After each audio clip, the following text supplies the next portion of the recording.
2 for 1 happy hour starts now. Not the sports edition, but it looks like it is. Welcome, welcome. Thursday, episode 12. Let me get myself set up. What's going on, people? How's everybody's week? Give me a moment. What's going on, people? Hello, hello, hello. All right. I got a message saying they're telling my followers that I'm going live. That's great. Great. Just wait on my co-host and we'll get started with our guest. It's part 2 for our cryptocurrency. I got actually a few people asking me other questions about it, and because of a little bit of confusion about the Bitcoin and currency and things. So so I gotta. I hopefully we'll have more questions this time around, and we can ask him and clear some things up about the basics of Bitcoin and I guess crypto and everything else. Funny thing is, I talked to my advisor, my financial advisor today, and they don't really like crypto. They shut it down real quick, real quick. Anyways, I am drinking a summer shandy, so let's see how this tastes while I wait for my co-host. He's setting up, and then we'll bring on Justin. Cheers to Thursday. Friday's tomorrow. Oh, that's not bad. That's not bad. Wow. This is kind of like if it's kind of like if Blue Moon had a baby with lemonade. It's not bad. Yeah, that's good. Thank you. Yes, it is a nice shirt. Someone who was out in California gifted me this, and I really appreciate it because I like the team. So thank you, whoever did that. would love anything else, but this is great. I love this shirt. When I first got it, I wore it like crazy. So yeah. Anyway, let's see. My co-host is here. Let's see what he's drinking on. And exactly, go Warriors. Also, go Lightning. They are on in the background right now. It is 0-0. The game just started. I can't wait. Hopefully we'll go up 2-0. Let me get my co-host on. Uh-oh.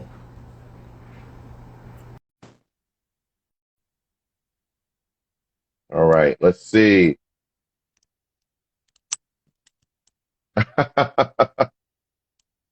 Thank you.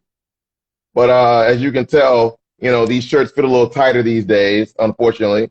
So yeah. So whatever size you got this one, yeah, we may have to up it a little bit. 2 for 1 happy hour caller, you on the air. Hello? Yes. Hello, 2 for 1 happy hour. I was wondering if you all had 2 for 1 happy hour sales every day of the week. Sure. Okay. Can I bring my hog? Sure. There's no judgment here. Sure. Okay. What's Thank up, man? you. Los, what's going on? Obviously, I'm still setting up. When I say I literally just got back in, I literally just got back in. No Um, problem, man. We so, just started. I would just, oh, I got give you. a little banter about, the Lightning and where the shirt I have on, the origin of it. Right, Thank right. you, Steph. So let's everybody hear, the magic of how I get my 2 for 1 happy hour started. Here we go.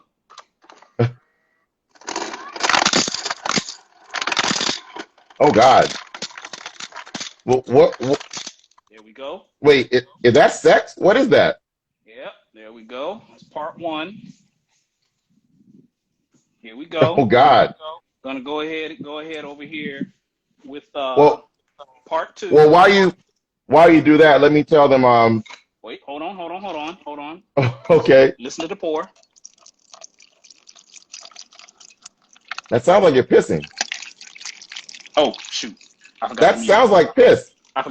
Sorry. All right. Is that piss? Followed by a little bit of. Okay, that's not piss. it's kind of a shame I know what both those sound like. And once we have all that, hey,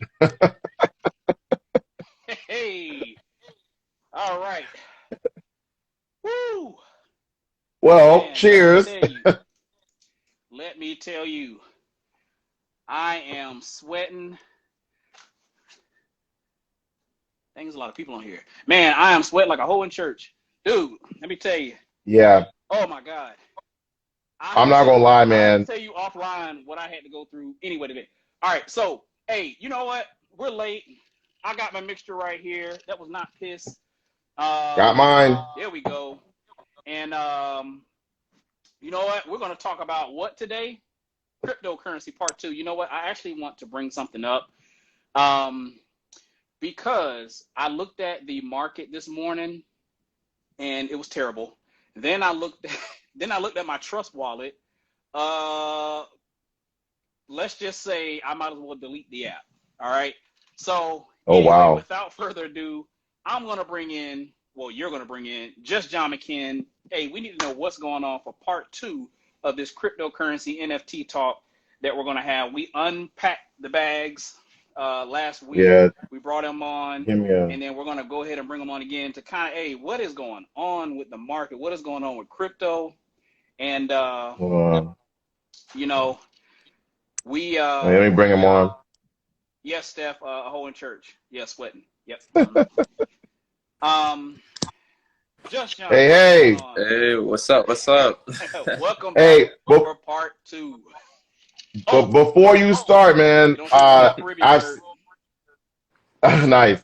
Before you start, man, you motivated me with your squats and all the other gym stuff you were doing. So since we were running late, I actually went to the gym and tried to get elliptical, and that's all I could really do, at the time. But I got my elliptical sweat on, man. Got about 250 burn. Went for a walk earlier just so this shirt wouldn't fit as tight. So yeah, I'm on it. When I see you, I'm like, I can do that too. So I'm competing. No, when I see my nephew, when I see him working out, I just throw my phone against the wall. Anyway. Yeah. Hey, y'all can get those squats in too. Not even going to compete. So tomorrow will be a full workout for me. Yeah, there you go. At the squats. No. I hate it.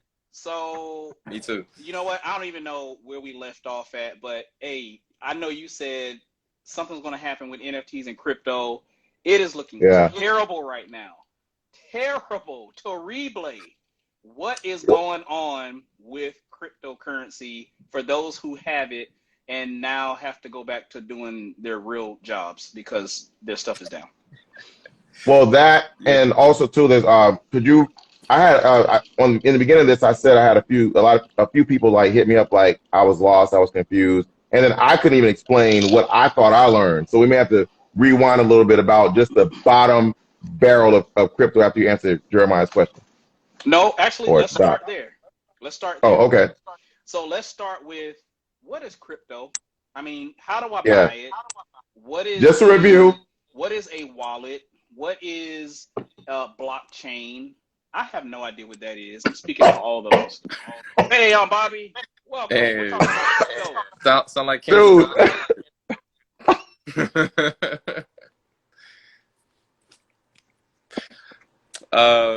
Yeah, sorry. I saw that comment with Kendra, threw me off, but I can definitely. Wow. I can definitely start from the beginning. You better not be paying with crypto. I know that. Hey, I mean, listen. Some people making bank. You gotta know how to move around the market. But yeah, I'll start from the beginning. All right, go ahead. Hey, I'm Bobby. Yeah, so cryptocurrency is basically digital money. It sounds super complicated, but I promise you, it's really not. I think just a lot of the talk and the interfaces of a lot of this stuff is not the best. So we got a long ways to go. But pretty much what cryptocurrency is it's basically digital currency that lives on something called the blockchain. And the blockchain is basically just a public ledger. It keeps a records of receipts. It can't be altered. It's ultimately secure. And the whole point of why we have this in the first place, or why people want to push this, is for decentralization. So right now, money is very centralized. We call like centralized money fiat money, because like what's going on now with the feds and our government is that, you know, when we're in debt and we want to push inflation up, we just keep printing more and more money. But there's not enough actual backed hard assets to actually go with the value of that money. So basically, the more we print, the lesser our value is in our money, and we don't have control over that because it's centralized. So the beautiful thing about decentralization is that, hey, this is code that lives on the blockchain. Once it's out there, ideally it cannot be, you know, modified, like the policy and tokenomics, like how the government can do it on the fly and basically just devalue money. And if you see over history, people just see that, hey, from the Dutch Empire to the British Empire, this has happened every single time when a country has gone to war or they got into extreme debt. They just started printing and printing, and it just devalued the currency. And eventually there was another reserve currency that came to power. So a lot of people just want to break the cycle and get into crypto. So that's a big push for crypto. It's decentralization of money. So the way you can get it, just keeping it super simple. You need a digital wallet or a crypto wallet. Before you get Yeah. into that, why would I want to get crypto? Yeah. It's for that reason right there alone that you actually have true ownership over your money. There in, like, for example, Bitcoin. Bitcoin is a deflationary coin. That's why it's kind of compared to gold. Whereas there's only, I don't know the number off the top of my head, but I'm just gonna say a number. There's only, say, 10,000 Bitcoin out there in the world. Like, you can't print more. Like, once it's mined, all of it's like taken out, we can't create more. So like that store of value, it just it holds its value pretty much compared to money. Yeah. So no, sorry. So let me stop right there for the dumb people in the room, me. Okay. So you said it's mine. So when I think of that, I'm thinking of 1849, when everyone rushed to the West to mine gold. It was there for the taking. We're going to mine this gold because it's a new valuable piece of asset that we have in this country. So if it's a valuable piece of asset and there's only so much, because we can't make gold, we can't make elements, there's only so much of it to be out there, it's valuable. Once we've mined all the gold, or I can even take it as far as the oil that makes gasoline, once we've mined all that and there is no more, on the flip side of what you just said at the beginning, we can keep printing money because money is just paper. That's it. We can keep pressing coins because coins is just, you know, nickel and some copper, I think, is somewhere in there. But it's a substance that we can just keep printing, keep pressing, keep printing, keep pressing. But with that printing and pressing, the value goes down. With the gold, reason why gold is still going to remain high is because we cannot make gold. So I kind of put that in a good equivalent. Yeah, perfect. Okay, all right, yeah, good. I think exactly perfect. If you want to think of like crypto mining, pretty much it's the same thing as like real mining. I would even take it as far as that. Like, you're mining typically with the deflationary source, a limited scarce resource, and that's what gives stuff value. When stuff is scarce, when you look at things from like sneakers to art, if it's like one of a kind and there's only so much of it, it brings up the value. But again, like pennies, there's some just fiat money. There's just so much of it. We can just print it in thin air. There's not much value that can hold. Okay. So two questions here. Yeah. Well, my question first, and Steph has a question. My question is, you mentioned mining the Bitcoin. Is that similar to Minecraft? No, it has nothing to do with Minecraft. No. Okay. Yeah. Well, that was easy. All right. So Steph's question is, well, there are no dumb questions, Steph. She said this is a dumb question, but I'm assuming the answer of this is yes. But is crypto taxed? Yes, crypto. That's actually a good question. Okay, I'll answer it this way. In the United States, crypto is taxed, but in some parts of the world, there's some places where it takes up where crypto tax is minimal to just completely free. So I think a big country, just to name it off the top of my head, it is Spain. I think they're very crypto friendly. I think their taxes are close to minimal. Like I think they only take like 5% or something out of your gains or something. But yeah, the US, they're not too friendly Yeah, when it yeah, comes to your yeah. Your your dad told me, and that's why I refuse to move money back and forth because of that percentage that they tax. Um, yeah. okay, so all right, so we have mined coins or tokens, or let me back up. Are coins and tokens equivalent? Are they synonymous? Okay, Yeah. so we have mined tokens or coins. Once that well runs dry, and now all the coins have been distributed, and I own some of that, Rodney owns some of it. What happens to the value at that point when all of it is mined? Yeah, and that's a really good question. We haven't hit that point with a mainstream coin. Like I would say, like our mainstream coins like Bitcoin, Right, Ethereum, right. Yeah. Solana. We haven't hit that point. So really, right now, it's really very speculative. Some people are on the end of saying, "Hey, well, that means it's going to be even more valuable. Like you have something that can't be created ever again. So that's just going to shoot the price up." But again, the markets it's really drawn from either speculation or fear. When there's more speculation for looking to something great, it drives up. That's when we go in the bull markets, when we think things Yep. are just going to be the best of all times. But whenever Mm-hmm. we have some type of fear, that's when we're going to see like the bear market stuff drop. So it could go both ways, and it could spark a lot of fear that, oh, wait, the last Bitcoin has been mined. It may drop a little bit. It may go back up. It's really straight speculation. And I don't feel as confident giving an answer to that because I'm not a financial advisor. I'm mainly on the No. Yeah, technical yeah, yeah. piece. But I think we're at like 80% of like the Bitcoin Okay. circulation being mined right now. So we still have a bit of ways to go. Okay. So Mod Oh, A House asks a question. I think you answered it last week, but I don't want to speak for you. He says, so what if would your crypto be protected if the grid goes down and your wallet gets wiped out? And I think you touched on that a little bit for part one of moving it from, I forgot what kind of wallet you said, to a hard wallet, was it and a then trusted cold wallet, So was like it a cold wallet, right? no. And then y'all your remember dad, parts? Yeah. and then your dad texted me, I want to say Tuesday, and he said, if you have anything Coinbase, move it to the same wallet you talked about last week. And I'm like, well, I don't have anything on Coinbase, so I think I'm good. So, one, is it protected? And then how can you prevent your wallet from being wiped out? Kind of go over that again of what you touched on last week. Yeah.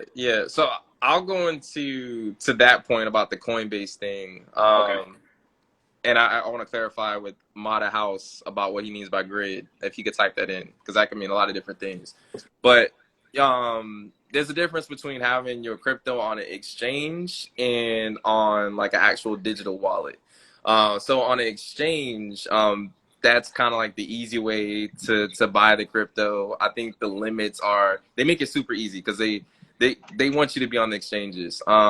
Yeah. Like exchanges are like Coinbase, Crypto.com. Crypto.com is basically that company you see on the Staples Arena right now.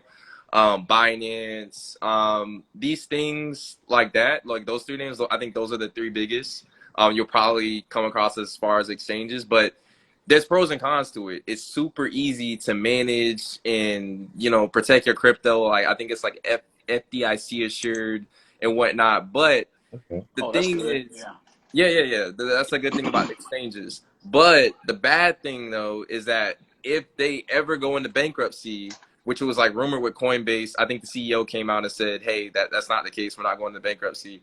But if they ever go into bankruptcy, they basically own the right to your private keys, which basically means they own the rights to your wallet. they truly own your crypto when you're on the exchange. So you said something there. So for people that don't know, what are private keys? I mean, I know what it is, Yeah. but what are private keys? so I yeah, had no idea. I thought they were people who were related to No, Alicia because Keys. because I didn't private know. no, because private keys are extremely important when purchasing crypto. yeah, Okay. yeah. Yeah, it's really important because basically your private keys, I would just think of it as literally like your, like kind of like your iPhone passcode to authenticate transactions. Hmm. So you need to keep those Mm. protected because if someone else has control of your private keys, they can basically, it's like giving them your iPhone. They can go into your iPhone and just Yep. send money to themselves. Yep. And that can go into like a whole other point with just connecting your wallet to random sites. I think people need to be.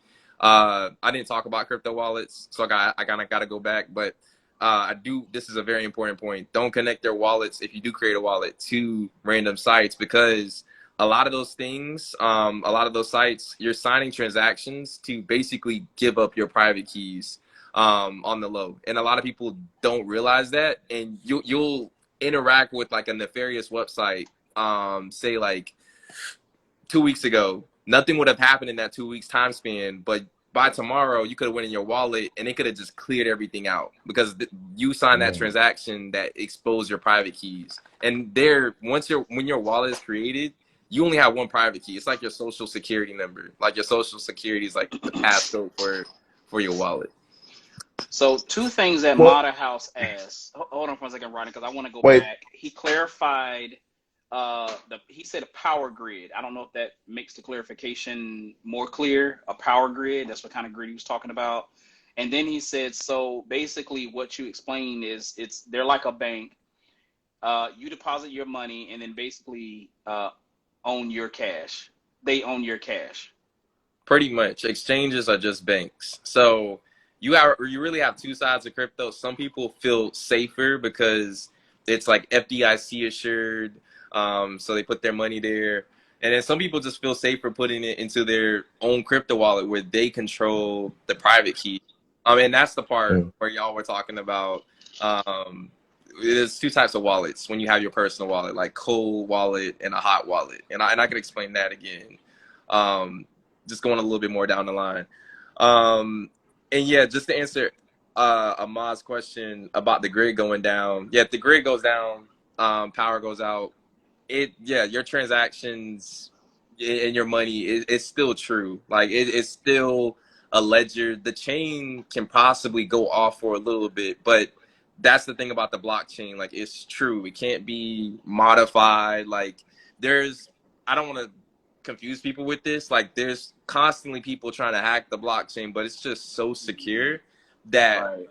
that main chain that's currently happening that you see like everybody's money on, that's going to be the chain that's kind of like forever the main one. There's going to be like, And yeah, I'm not going to go into detail. It's very technical explaining that, but just know it's pretty secure. Like it's very one of the most securest technologies. now your dad said for the blockchain, it's not like it's one entity. When you make your transaction, it's not, and correct me if I'm wrong, it's not like one entity. You could have five, I'm just throwing numbers out there, 5, 10, 15, 20 people monitoring the transaction that you're about to purchase crypto to kind of make it fair. I don't know if fair is the right word, but fair. And the transaction happens so fast that it's almost near impossible for somebody to hack and stop your transaction because so many entities are looking, so many, I guess, so either so many blockchains are looking or so many entities are looking at the blockchain transaction. So yeah, clear it up. Yeah, I no, don't know if I I think explained that right. I think you had a pretty like good idea around it. Because it's like there's other people trying to build like their own block. So the way I would look at this is like I'm not gonna think of a good real world example, so let me not do that. But there's other blockchains trying to imitate Bitcoin in the mix. So there's other chains that are like building up, like stacking up. So I would think of this like Tetris or something, like just a single tower. The tower that's basically the longest, which is Bitcoin, is so fast that it's always gonna stay in the lead. But there's other people trying to build chains that kind of surpass Bitcoin to become the main chain.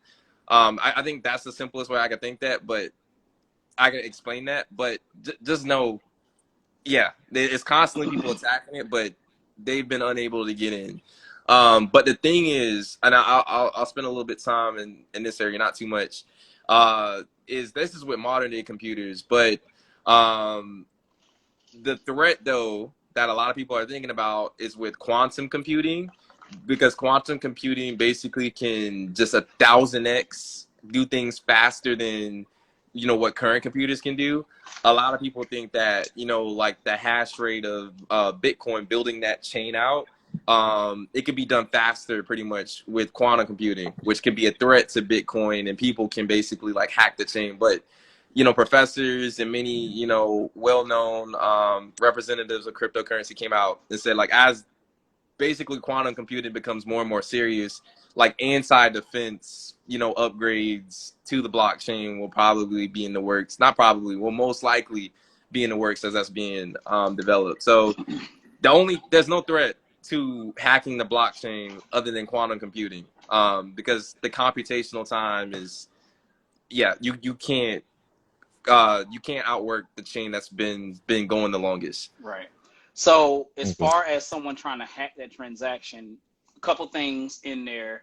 One, people, please protect your keys. If you, and I'm using the wrong terminology, protect your key when you purchase crypto. Keep it safe. It's like a password to your bank account.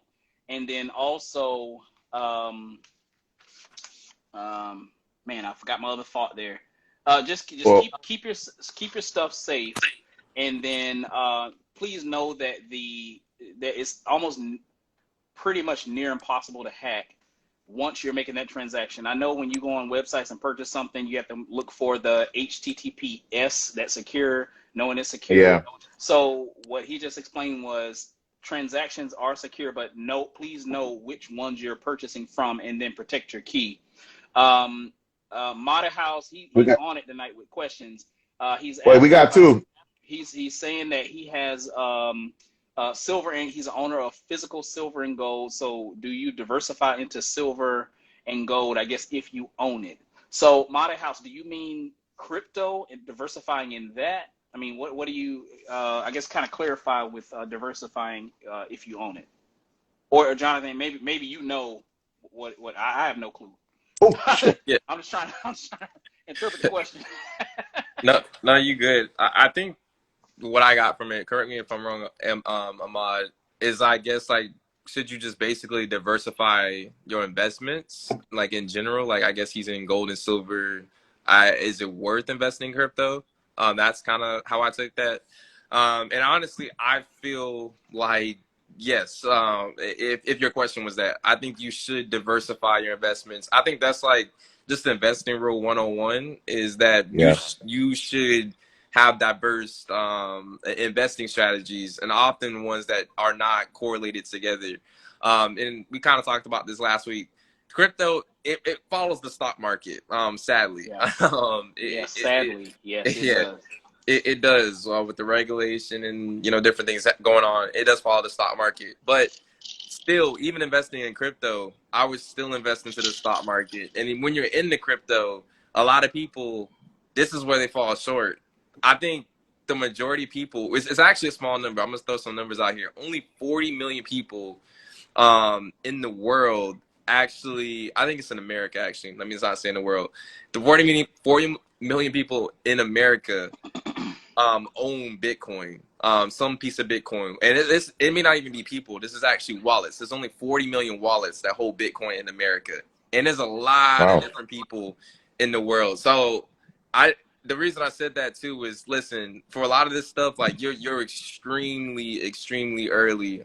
So that's why crypto is definitely still a really, really good investment. It is, volatile investment money that, you can't afford to lose, because it is a volatile market, but we're very early, like, extremely. And I know we talked about NFTs. That was a focus last week, but even NFTs, they're only 200,000 people, I know this for a fact, like, in the world, there's only like 200,000 wallets that own NFTs. Like, we're that early And I would compare this type of technology to pretty much the internet. Like, this is going to be such a main piece of like literally how we operate in a day to day. Like, this is really, you're really part of like a revolution. So, Wait, two questions. Yeah, my bad. I just went on a rant. No, it's okay. And I had this question too because I actually own one of these. Someone asked, are you going to talk about platforms like Robinhood, E-Trade, etc.?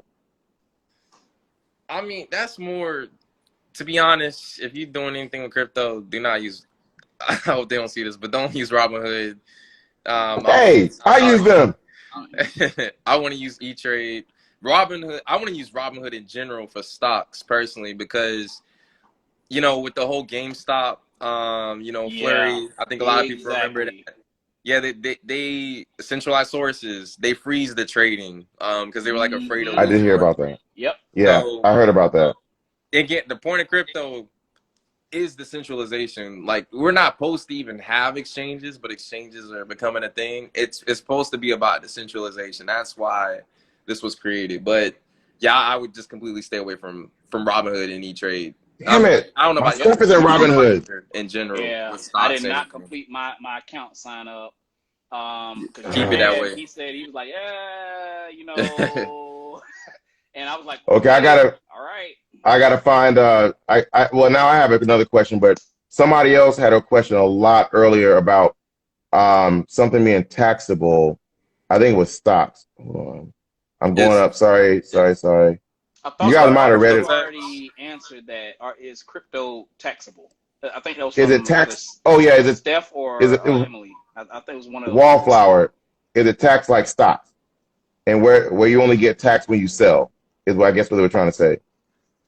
Yeah, crypto's taxed when you withdraw, pretty much. So, yeah. So I'm sure that's how stocks are taxed. So what? There's a caveat in there that you said withdraw. So I have, and I'm trying to remember what your dad taught me. I have, I'm going to say this wrong, Binance in my trust wallet. There, okay, so let me start over.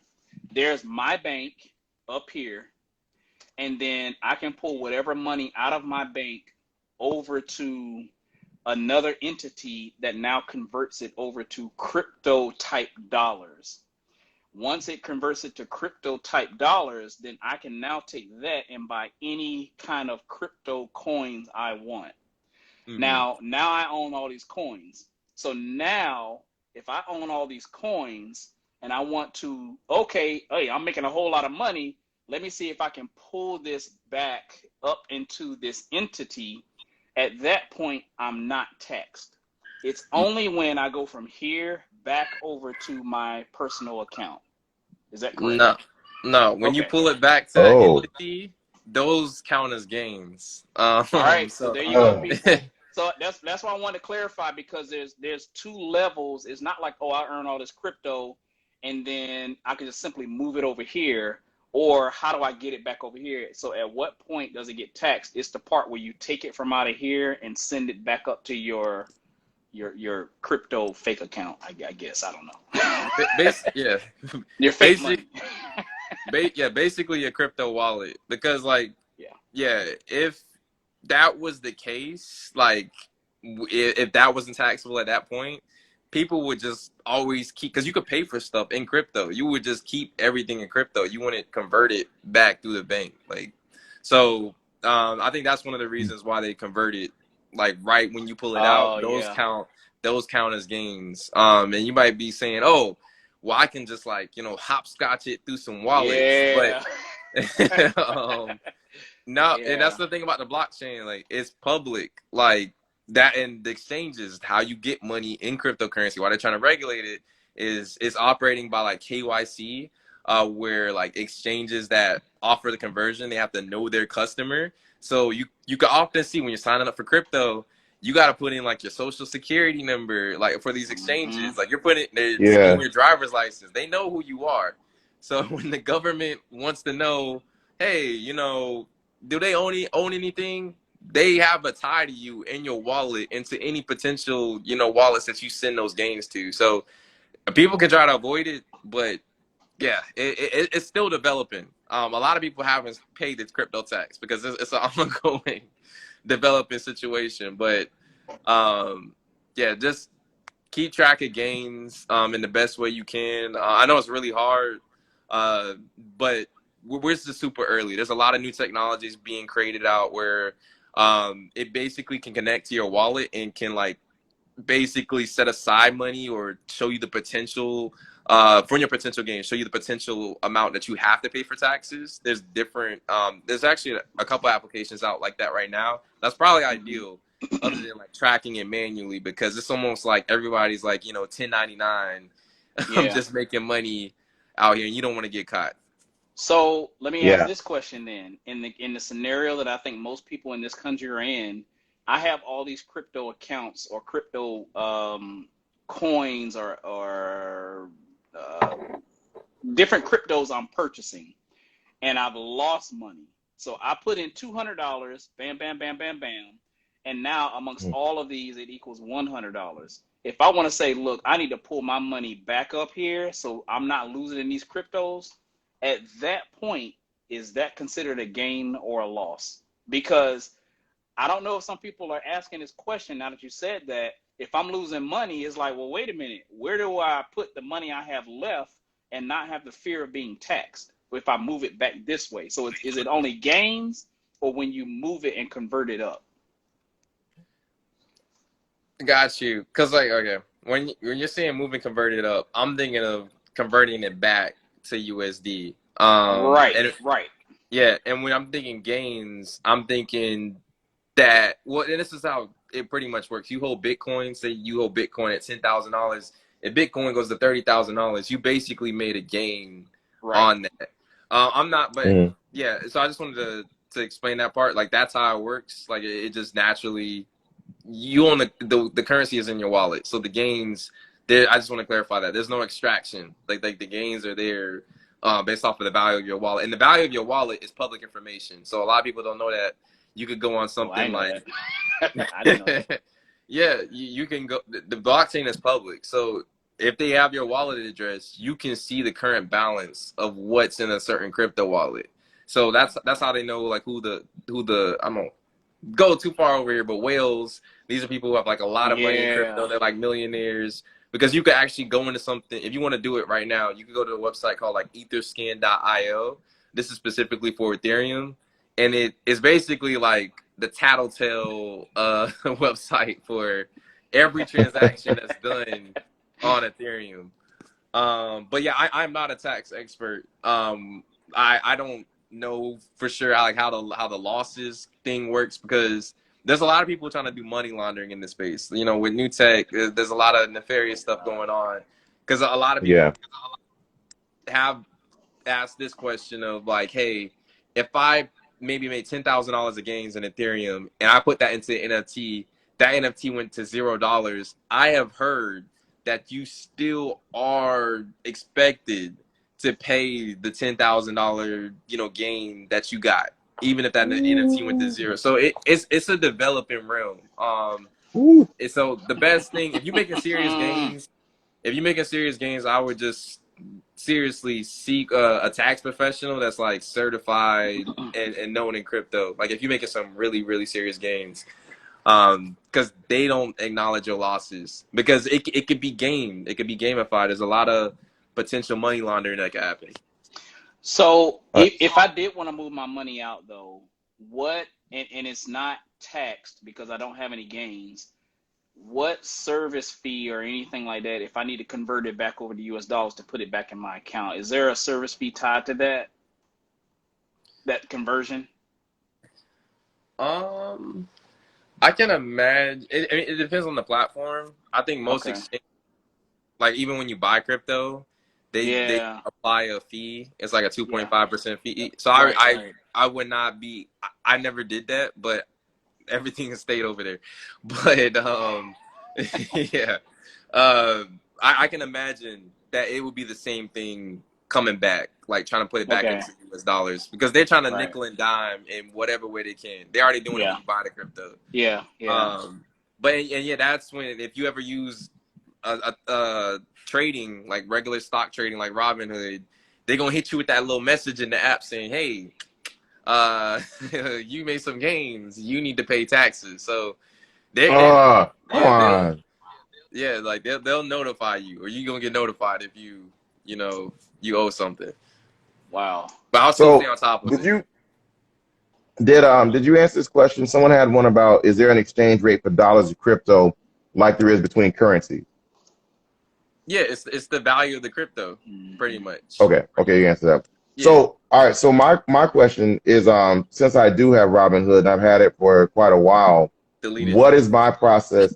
Okay, but that's the thing. What is my process of getting my coins out of there? And what's Ooh. the best place to But go to? you got crypto on Robinhood? I got this. I got like, all right. So, okay, go ahead. do you know how to dance?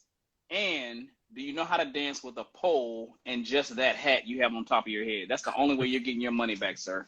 All right, sorry, What? sorry, nephew. Go ahead. I just had to throw that in there. I got hundreds in Robinhood. You're good. Yeah, Robinhood. It's a real. I don't want to trash them, because Go it's a ahead. really good Go ahead, we'll concept. trash But yeah, the only way you get that money out is if you convert it to dollars, pretty much, because Robinhood doesn't allow you. They don't have the wallet feature, so you can't send crypto. You can't send it to a wallet and put it somewhere else. The only way you can take it out right now on Robinhood, is you got to withdraw it. So sadly, yeah, I would do it. It sucks that you got to do And it. that's Just do it today. And Rodney, you know what that means? and Bands will make her dance. You got to get on that stage. is that so? When I turn over the money, does that mean I'm gonna get taxed for it or what? I mean, if you make gains, I mean, I don't know how much you made. You'll I have to don't start either. from there, but Honestly, it's kind of like Vegas. I just let it ride for like a long time, And I remember him and I talking about getting an app and stuff, and I just stuck with Robinhood while he went off somewhere else. Wish you would have told me, but yeah. Yeah, I mean, I trade through Wells Fargo. I mean, not Wells Fargo, Merrill Lynch. I mean, that's where I trade my stocks. But that's my thing. Through my So bank. speaking of Merrill Lynch, when I asked him today, I talked to my advisor today about Bitcoin. He was really quick to like shut it down. Why do they do that? they don't. Traditional banking does not like cryptocurrency. Like it's kind of like competition. It's competition, man. yeah. He just said it. You're taking your real hard-earned money with this new sexy thing called a coin or a token coming on the block that's going to take over because the value of the money is going to go down because it's a piece of paper or a coin, a hard physical coin, and yet crypto is coming in is going to take over the currency, not of the United States, but the world. And the value of this is going to keep going down. They want you to hold that because they make money, if you hold that. Yeah. So I doubt anybody in that Merrill Lynch office would tell you to buy Bitcoin. That'll be a very Yeah, Chris, my advisor named Chris, and Chris is real short with it. It's like, no, avoid that. Anyway, let's talk about the retirement, 401k. I'm like, what about Bitcoin? I don't even know a lot about that, but yeah, move that over. Okay, so that's a lot of stuff for people to think about. So I don't want to be Bitcoin. I still want to purchase. Where do I go from here? So as of right now, if I was to log on to, oh God, I cannot remember the website your dad told me to check the value of gains and losses of crypto, kind of like the market cap. Thank you, coin market cap. Yes. So I go on there. Okay. I see which Bitcoins. Ooh, back it up. Which cryptos have had the biggest gains, the biggest losses. Of course, the losses I'm going to stay away from. The gains I'm going to be kind of like, maybe I should buy some of that. I've set up my wallet. I've done all that. and that's what I'm saying. How do I know which ones to purchase? Because I've been had over a couple of those with these spikes. Elon Musk got on Saturday Night Live. Dogecoin went up and everything, and all of a sudden I'm buying, and then That's one when he told me day to it buy. goes down. Yeah. Yeah. Goes back down. Just from you explaining your crypto trading strategy right now, I could tell you I am just being transparent. I can tell you hurting. Because like it works very much like the stock market, even though there are major differences between the two. Being that one, you don't want to go on like it's a good website to check out, CoinMarketCap. You don't want to go on there and look who has the highest gains. Oh, let me just throw money in. Well, what has the highest gains? That's the worst. You're gonna guaranteed lose money. Now keep in mind, the ones I bought was the ones your dad told me to buy. So I'm gonna put that on him. But you know, there are some things on there where it does kind of like the stock market, where it will tell you about the crypto. You can actually go into and say, okay, what is this crypto about? Oh, Yeah. this crypto is mining pink elephants over in Africa. I mean, I'm like, what? It's I'd buy that.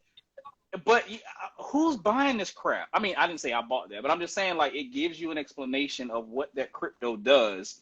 But if someone who's a novice and doesn't know wants to go out there and buy crypto and that's all they see, but the gains are up, I mean, what is the good indication of whether the gains are up, they're neutral, they may have dipped a little bit? At what point you say, you know what, that's a good.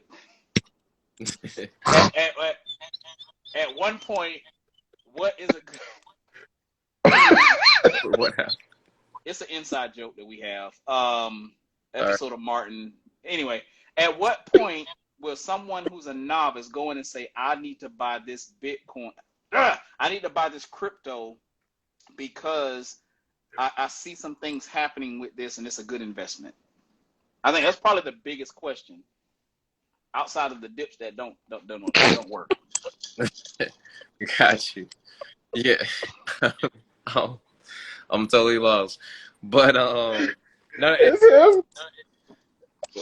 all right. Sorry, nephew. All right, let me explain real quick. Let me explain the inside joke. All right. There was an episode of Martin Lawrence. If y'all, he's a comedian. He had a show called Martin. There was an episode of Martin, and he had his family coming in. I believe it was for Thanksgiving or a holiday. And Martin had his family coming in. Gina had her family coming in. Nephew Gina was his girlfriend / wife on the show, if you haven't seen Martin. And unfortunately, the late, great John Witherspoon was the uncle of Martin on the show, and he lost one of his eyes in the war. So he had a patch over his eye. And then so he asked a girl named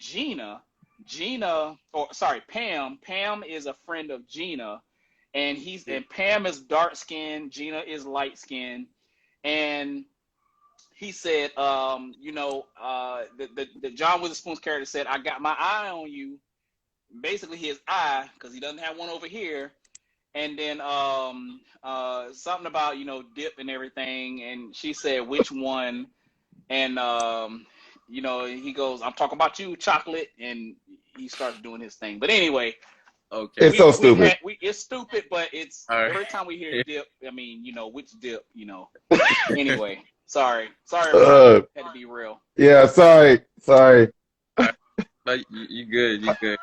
Wait, could you rewind? Somebody asked a question about the best platforms for crypto.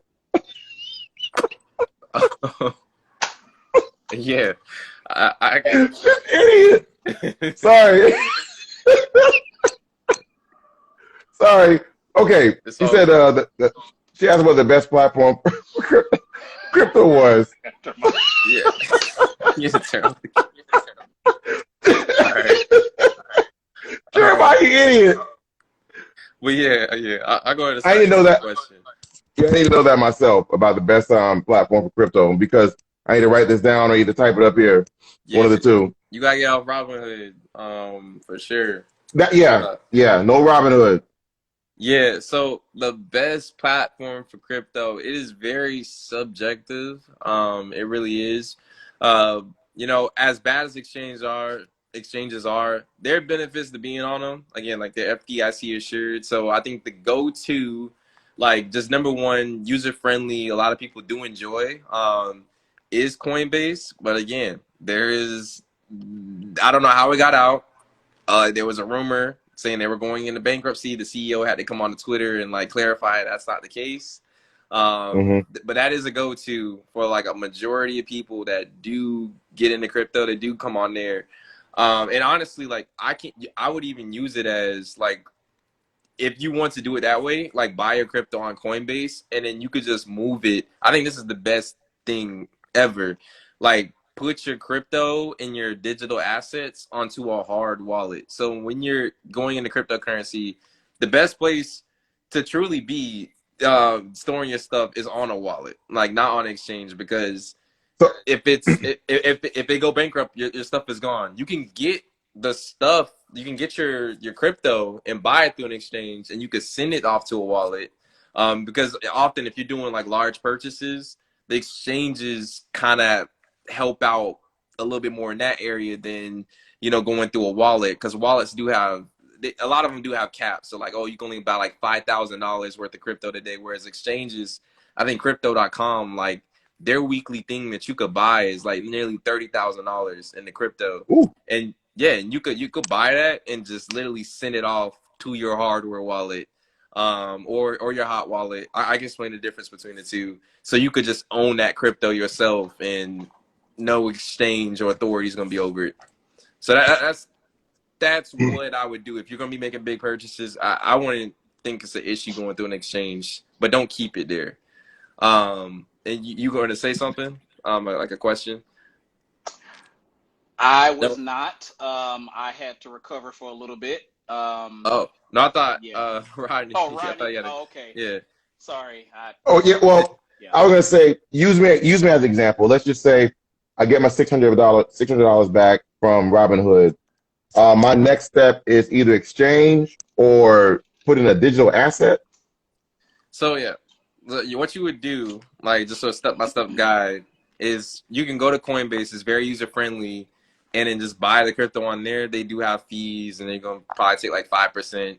And then I would move that over. Ideally, go buy a hard wallet on Amazon. Don't buy a cheap one. Like make sure to read the reviews. I think the go to one is like the Ledger. uh it's called the Ledger something. All of them are ledgers, but you're gonna see the good ones. They have like nearly 5 stars on Amazon. And I would go ahead and send that crypto that you bought on the exchange to that hard wallet. So you own that crypto. If Coinbase goes So, into bankruptcy, you don't have to worry about your crypto going away. So is the so hard wallet basically your mattress, and you putting all your money underneath the mattress? Really, is that what it is? I mean, that's a way to look at it. Like, yeah, it is. I mean, It you is. know, I'm saying. I never heard somebody refer to it that way, but it is like your Oh, mattress. A lot of sorry, people put my their bad, hard my wallets bad. in safes. All you young millennials and okay. everything, you don't know about putting money underneath your mattress or hiding it in your house or anything. My bad. I'm sorry. You, See, I had my dirty magazines in the middle of my mattress because my mom was short and she had short arms, There's no so she could value. never reach it. There's no value. So, None at all. all right. oh, well, okay. So you said as far as like for myself, you said Coinbase. So I get it. I get the money. I go to Coinbase. Yeah, you I can put get. it. I Well, if put you're it. just like if you're doing a small amount, you can go straight to the wallet. Like, but if you're gonna do a big amount, the exchanges may be a little bit more friendly hitting those limits. So wallets that I would recommend, I mean, I personally use. I think Trust Wallet. It is a pretty good wallet. Mine just got exposed because I connected with a bad contract, so that's how I lost my stuff on a hot wallet. And I explained the difference between the two, because Yep. hot Yep. Mm, wallets, is really the sucky part is if you connect to the wrong thing, all your stuff can be gone. But yeah, Trust Wallet's a pretty good one, because it's pretty like cross chain compatible. I mean, all of them are, but I think the user interface on Trust Wallet is pretty good for cross chain. And cross chain pretty much means, all these cryptocurrencies, they're on their own respective chains. So like Bitcoin's on its own chain, Ethereum is on its own chain, and then we have like Binance. There's like versions of coins that are on the Binance chain. Um, they live on different ledgers, pretty much like the blockchain ledger. But yeah, Trust Wallet, MetaMask. I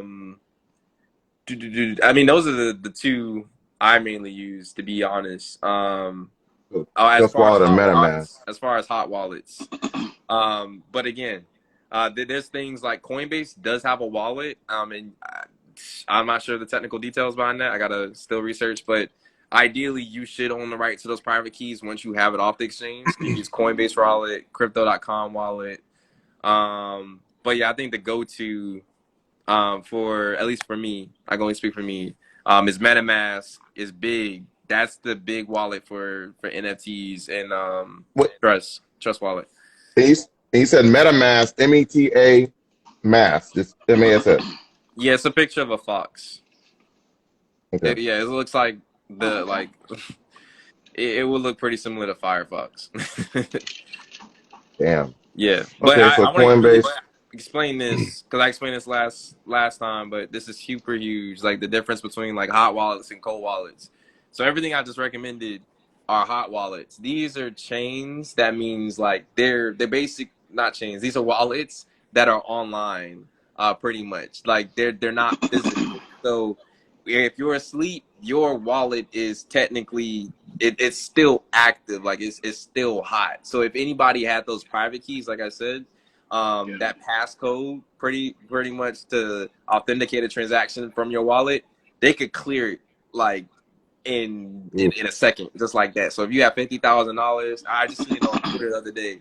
Somebody just lost $500,000 in NFTs because they, yeah, I can only imagine the stuff they owe.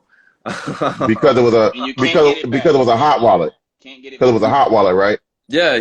Well, it could happen with a cold wallet too, but you lower your chances on a cold wallet. But yeah, I think it did happen with a hot wallet. He connected to a bad contract, and it wasn't in the moment.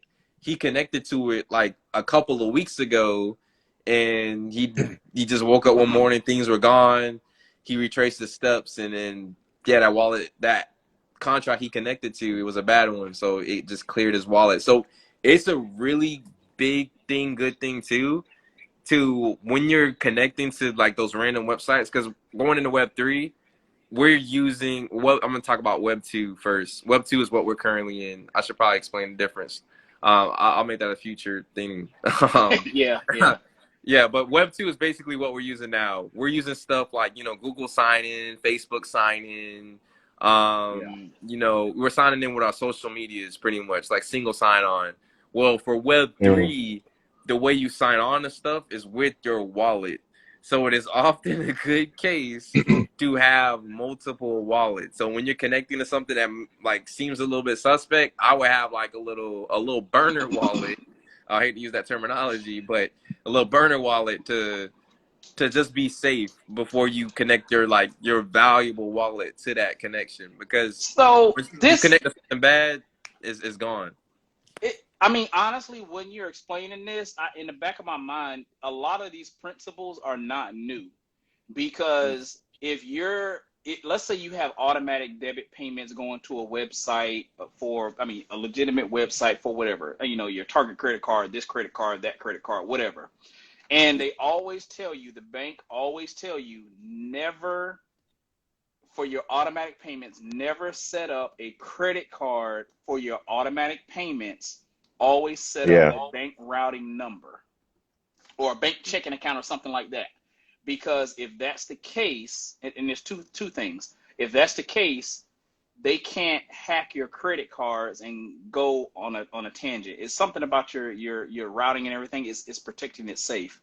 And then there's also other accounts out there that you can put money in, kind of like owning a secured credit card. Like, you manage the balance on that card, 500,000, whatever, and then you have automatic payments. You just load the card up again and whatever.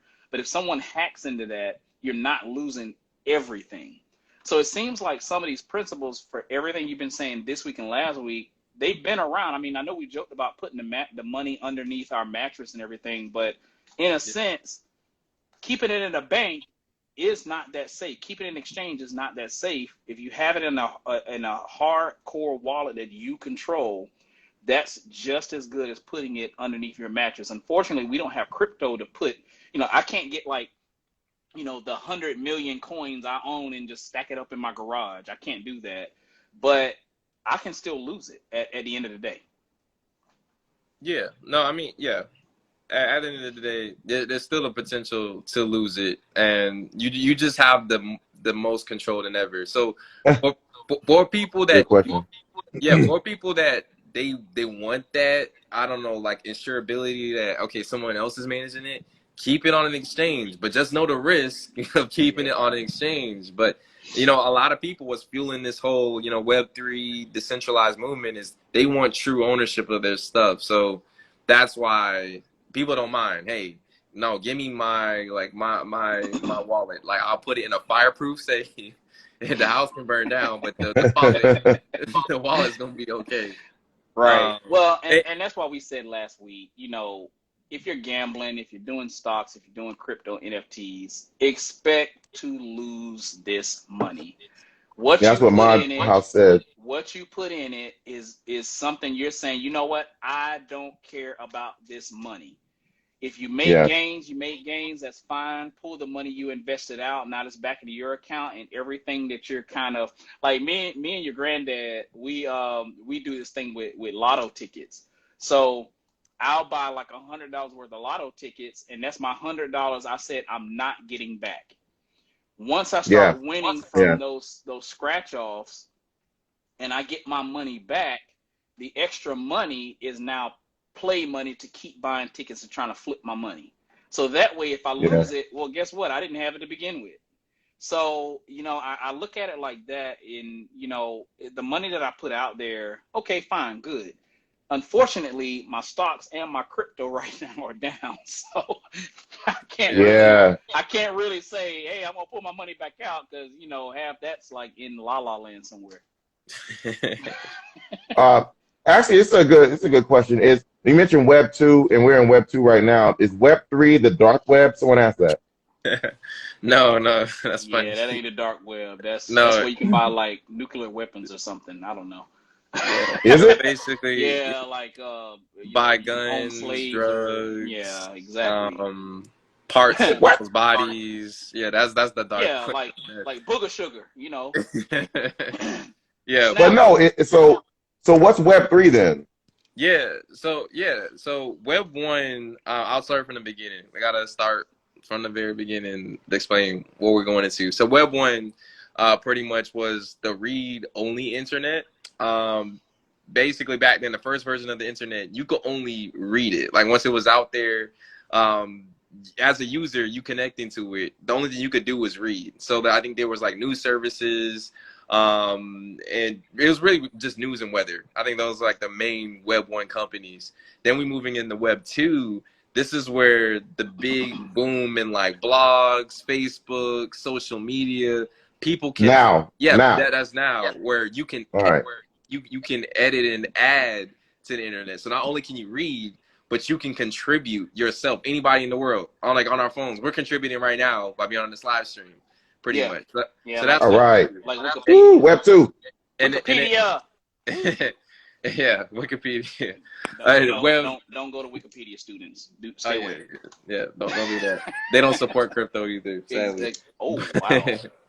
But yeah, they stuck in Web 2. But Web 3. Web 3 is when you have true ownership of the things you own on the internet. So like Web 2, for example, like your picture, anything you have online, like your whole profile to things you earn on like games like Call of Duty, League of Legends, Minecraft. It's on a server somewhere where like that company, they own all that stuff.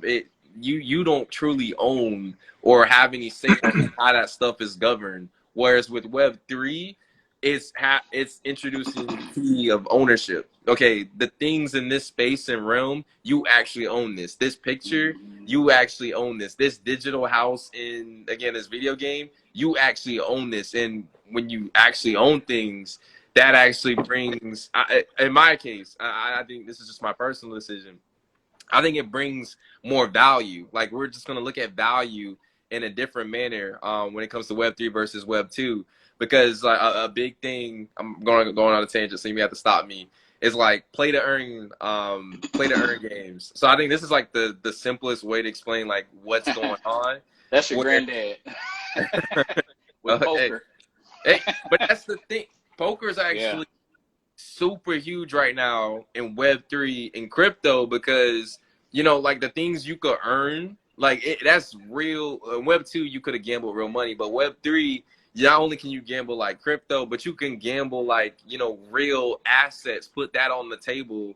And it's like, it's a chain, again, the blockchain, public, that keeps track of the ownership. No central authority can say, okay, we're going to turn this off. No, it's going to keep going for as long as the collective community as a whole wants it to go. It's going to keep going. So, great example. I know I'm on a tangent, but this is my last one. Like Ethereum, it's one of like the second biggest chains out here, biggest cryptocurrency. Yep. Why that was created? One of the co-founders, he played a game called World of Warcraft, and he grinded for he grinded for hours on hours on hours. That game takes a lot of your time. Yes. Like, I don't know, like a cape or something in the game. It sounds super dumb, but by the time he got that cape, I think he only had it for a little bit. The centralized authority, I don't know who creates World of Warcraft, like Blizzard or something. They basically took it out the game. Blizzard. I think so, they decided to take it out the game. They're like, no, all right, like this is no longer going to be done. You're being told what to do in Web 2.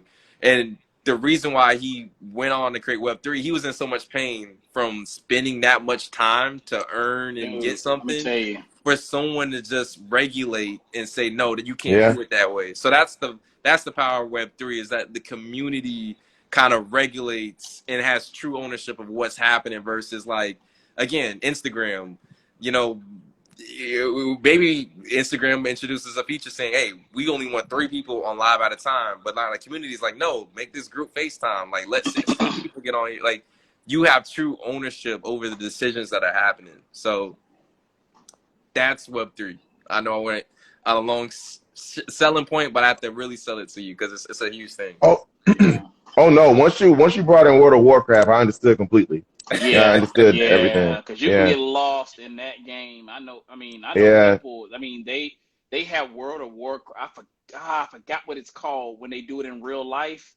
Oh, I know what you're talking about. LARPing. LARPing. Yes. Yeah. So, you know, I know that's true. I mean, I'm a gamer. I mean, I've played in about a month or so, but I'm a gamer. So I know when I'm like, yes, I got all these, you know, points and everything and like, you know, all that. And all of a sudden, season 2 comes out. We're going to wipe away your account. And now I got to start all over. Exactly. It hurts. It hurts. Exactly. Like, oh my God, I got to start all over at level 1.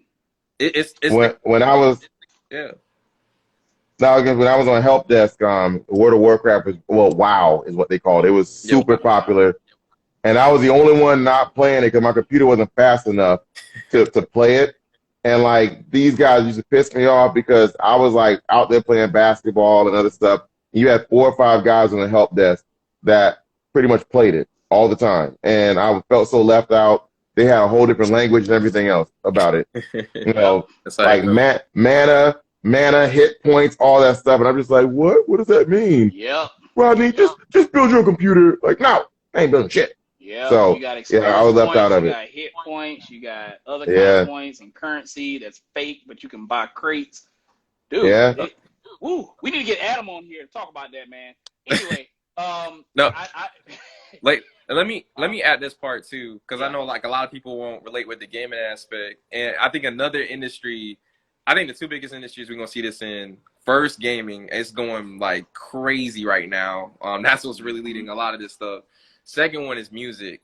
Because I'm sure you probably heard from time to time just small bits and pieces of like artists being signed to labels and they don't own the rights to their masters or like Yeah. pretty much Yep. their music, and they're Right, locked right. in deals, they're manipulated in contracts, and they're making pennies while the centralized source is making millions. So like with Mm-hmm. Web3 going into NFTs, for example, an artist can sell and distribute their music as an NFT. So they can benefit way more being independent and not having to have like a middleman of like a Ah, yeah, like a I record see where you're label. going. Yeah, So, Web 2 is Suge Knight. pretty Web much. 3, I'm selling it out my trunk in front of Walmart. For pretty much. Or Dude, hey, I'm on yeah. this, man. or because because the record labels, they, and not all the time, but some of them do Yeah. play like a pretty big part with like distributing music. Mhm. The thing is with Yeah. blockchain and Web3, we have things called smart contracts. These are contracts that are put on the blockchain that cannot be manipulated or, you know, tampered with.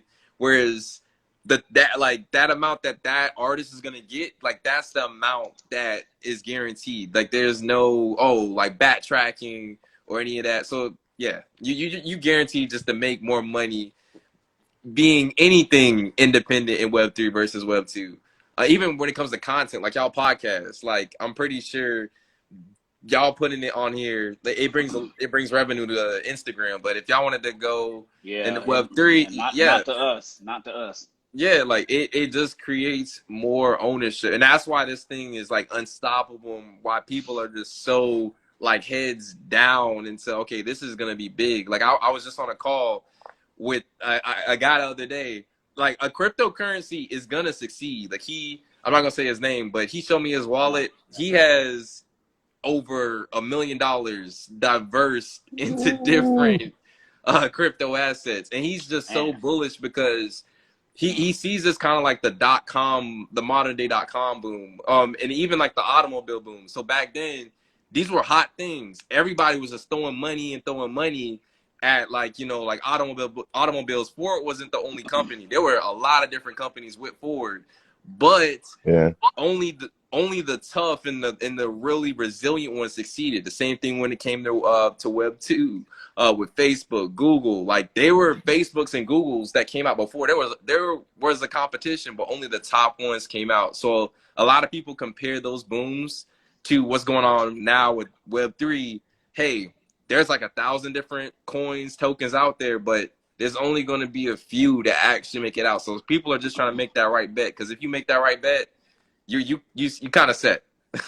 Yeah, I mean, your dad told me, he was like, "Hey, you might want to put your money in that one right here." I mean, I'm like, dude, who are you talking to? And I bought, I mean, I have some, I mean, like 200, 300 million tokens, because they were like point zero zero zero zero zero zero zero zero zero one to but the dollar per coin. no, I know we missed this point because you asked about this, like how to find a good coin, and we didn't talk about it. Yeah. But Yeah. that doesn't mean much. A lot of people, the rookie mistake, I think, one, you buying when a bull market is at its peak. Like you're buying at the peak, and then you're just sad. I'm like, oh, like why your money's going down because you're buying at the peak. And then two, just because you get more coins, that does not evaluate to more value. It Like doesn't. it really does not. Again, like I said, scarcity is what brings value to a lot of things. One of the reasons why Yeezys became so successful was because they were scarce. That's a lot of these things in the world. They're based off of, you know, the scarcity of it. But I'm gonna run through it really quick. There's a lot of details that go into tokenomics. One, looking at, you know, is it an inflationary or deflationary coin? So if you don't know the difference between that, inflationary is pretty much like Ethereum.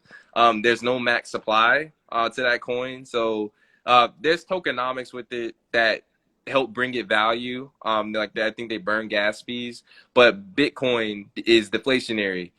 It basically becomes more and more scarce the more people buy. So at some point, there's gonna be like no more of that coin. So just as homework, look at the difference and benefits between inflationary and deflationary coins. Look at the percentage of literally the market cap compared to the diluted market cap.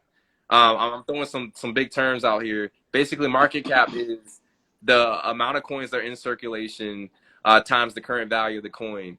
I would ideally would hope you would go into one with decent value. Don't go into something that in some cases you should really do your research. Just be cautious. Something that just has like $20,000 in it. That's really low. Like, don't do that. Like, go into something with a market cap that seems pretty reliable. It looks like a business, because that's what you're doing here. You're investing in pretty much businesses here. So look at the market cap compared to the diluted market cap. Make sure those numbers aren't too far off. And if it's a deflationary coin, make sure that it's towards the end of whatever cap is going to. Like, Bitcoin is at 80%. Right now, it's getting towards the end. So ideally, again, we don't know what's going to happen when it reaches that end. But Bitcoin is going. I'm not a financial advisor, but Bitcoin is going to go up because there's a lot of speculation of, oh my gosh, this is getting more and more scarce, and we're almost at the cap. Like, this cannot be represented anymore. And I would another big point. Look at the percentage of the holdings. This is huge. Looking at these steps, you can eliminate about 50% of the coins on CoinMarketCap, because majority of them are trash. If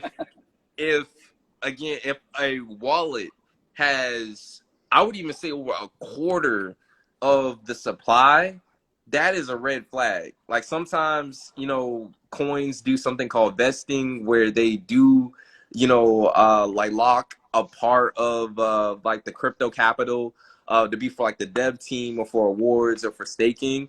If they explain that and it's in a smart contract and it looks right, okay, then that's good. But if it's a wallet owning like 25%, that is bad, because if they ever just dump their holdings, that whole thing is tanking because they own majority of it. So if you go on CoinMarketCap right now, search Bitcoin, there's a little tab on there that says holders. You'll see like the top holder with Bitcoin only owns 3% of it. But you could probably go to another coin on there and click on it and look at the holders. Some of them, they're going to have people that own like 20%, 15% of a coin. And honestly, like, I ideally would try to look for something like less than 10%, because like that's what dumps coins, is when people dump their money. So you really want to avoid that scenario. And like tokenomics, you could just Google that to go into more detail on like how to look at good coins, but it's such a huge piece. And that's why the majority of people that come on here into the crypto space, they do lose money. So everybody new is getting feasted on, while like the experts are making bank. It's definitely millionaires being created, every month in crypto and NFTs, but they're feasting on, the newcomers just being, too delusional about things. I'm gonna just end it at that. I know we like going over, but I just had to get that last spurt out.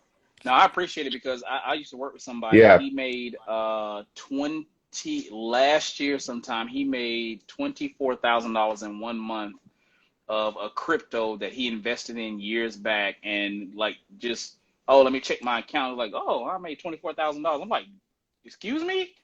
And he brushed it off like it was nothing. Like, I'm gonna take like 5,000 of that and invest in something else. I'm like, Jesus. And that's the big piece that a lot of people do miss in crypto is take your profits. Take your profits. The market is built on speculation, and this is the thing.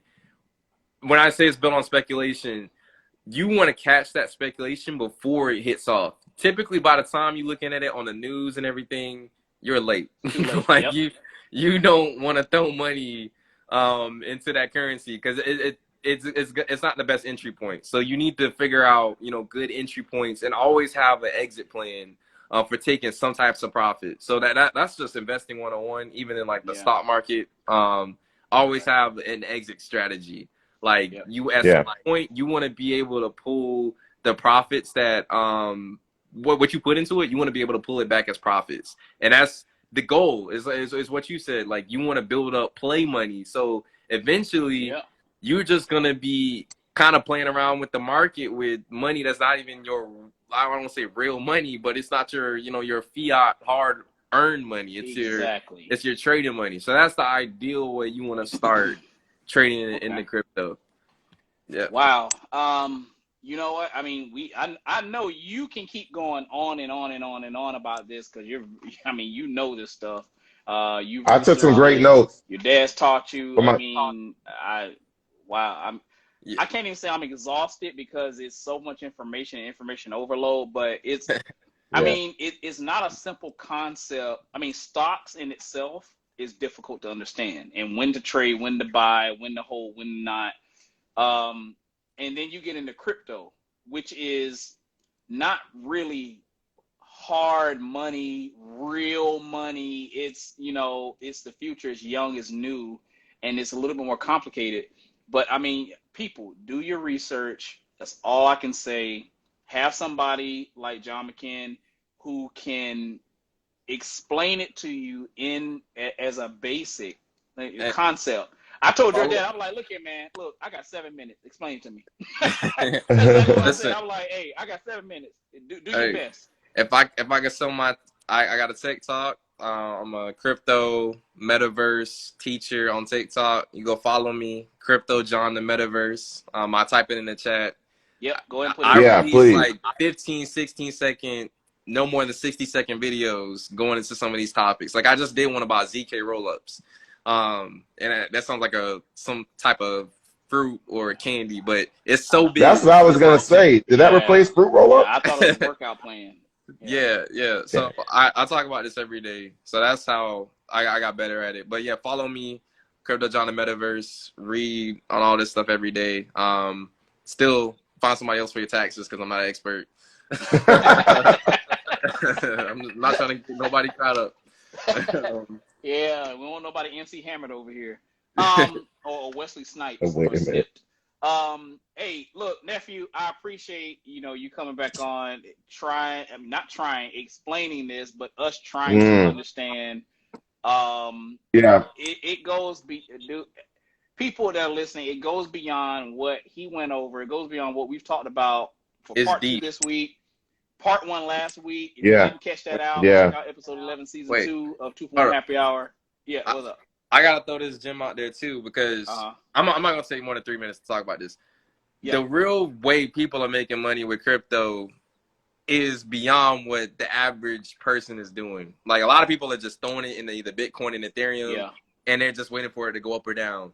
Yep. No, that's not where the real money's being made. The real money's being made specifically. There's a realm of crypto called DeFi. Yes, I've heard of that.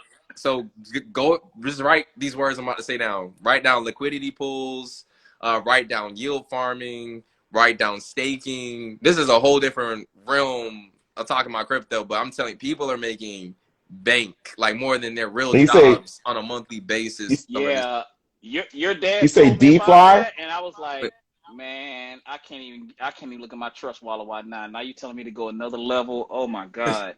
He told me. And you say DeFi? DeFi. It's decentralized finance. They're making a killing. People are making a ton of money, but I just don't have the time to get into it. I mean, it's a deep rabbit hole. Like you can keep going forever when it comes to this blockchain stuff. DeFi. Yeah, go look it up. Everybody, go look it up on YouTube. You have some people out there that can break it down for you, very basic. I want to say it's a new concept, but it's not new. Yeah, it's been around. It's been around for a while, but people been making a ton of money off of this. Shit. You just gotta have the patience, the time, and be able to do the research and know what you're doing. But nephew, hey, appreciate you coming on. I'm like dog tired because of the day I've had today. We was gonna talk about Bronny and his prom date, but you know what? Forget that. I mean, it's whatever. I mean, everybody out there, who cares? Date who you want to date. Take to the prom who you want to take. Nobody cares. I mean, would we have been talking about this if the girl was black? No, we wouldn't have. So, I don't know. That's my topic for the day. We've beat crypto, to death. I mean, I think right now we can definitely say after this episode we can put that baby to bed. Anyway, I think nephew, love you. Glad you glad you came on. How many? Sorry, it's how another many- inside joke. Okay. It's another inside joke, but watch the movie Waiting. That's all I can say. Watch the movie Waiting. Go look it up. Find it on Fire Stick. Watch the movie Waiting. So wait, y'all just say terms. All right. Okay. So It's him. It's movies that we watch and certain things. I'm like, wait, what did he just say? And so we find it hilarious just by throwing it in there in our daily conversation. Only him. And Not me, him. Whatever. But anyway, it's a movie called Waiting. It has Ryan Reynolds in it. It's hilarious. And It's older. It's like one of his first like five roles. First couple of movies he did. But anyway, but I appreciate you coming on again for part 2. Dude, you know this stuff better than your dad may be fighting over the title. But I mean, you guys know this stuff in and out. Everyone who's going to be watching, if you need to reach out to him at just John McKinn, he dropped his TikToks in there, his TikTok profile. Please go look at these because these are some daily snippets or frequent snippets that he puts out that you all can learn about anything. Hit him up, inbox him, DM him, text. Well, I'm not gonna say text him because you didn't give your number out, but DM him and then hey, set up a chat and you can learn what you need to learn. I know some people who have crypto. I know people who want to get into crypto, NFTs. They don't know what to do with them. I can't speak to it other than trying to spell crypto, and I can't even do that. But this dude, he knows this stuff. Yeah, I mean, I guess go Lightning, boo. They're playing right now. I know. They're tied up. It's intermission. We'll be back again. Wait, next week. Will we be back? No, next week is Memorial Weekend. I think June. So next week we are going into Memorial Weekend. We will not have a show. We will be posting some items, some reels, some other content, but we will not have a show. We will not have a live next Thursday at 7 p.m. YouTube. Tell them about YouTube. We'll be back in June. Yes, we have a YouTube channel. If you didn't know, check us out. 2 for 1 Happy Hour Live on YouTube. Go look us up. We've got a lot of past episodes from season 2 out there. We're still trying to upload some season 1 episodes. We have about 30, 40 episodes so far in total. We are a part of SMG, Sarkarian's Media Group. On Sarkarian's Media Group, there's a ton of podcasts out there, anywhere from, let's say you want to talk about some literature, Lit Love Journey. I seen you on here representing. You have also, Are You Serious? They talk about music. And we have some competition with Sarkarian Sundays. Check us out.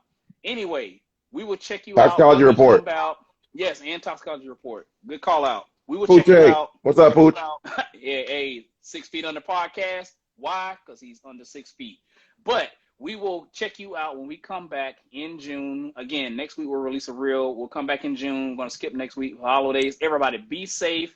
Nephew, I love you always. Take care. Rodney, have a seat. Check y'all later. All right. Thank you for having me. Yep. Yeah, I'm out. All right.